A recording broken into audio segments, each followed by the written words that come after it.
வேதம் சொல்லுகிறது, கர்த்தருக்கு ஸ்தோத்திரம், அவர் என் விண்ணப்பங்களின் சத்தத்தை கேட்டார் என்று. சங்கீதங்களின் புஸ்தகம் 28ஆம் அதிகாரம் 6ஆம் வசனம் இப்படியாக சொல்லப்பட்டிருக்கிறது. என் அன்புக்குரிய தேவனுடைய பிள்ளைகளே, நான் விண்ணப்பம் செய்து என் இயேசுவோடு பேசுகிறேன். என் கவலையினால் அவரிடம் என் கண்ணீரை சிந்தி இயேசுவே என்றால் நான் கேட்டால் அதை அவர் மறுப்பதில்லை. என் தேவைகளை அறிந்து எனக்கு உதவி செய்து கொண்டிருக்கிறார். உன் தேவைகள் சந்திக்கப்பட வேண்டுமா?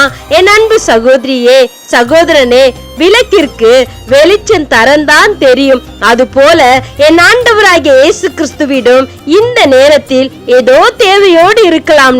நீ அவரிடம் பேசு, அவரை கூப்பிடு.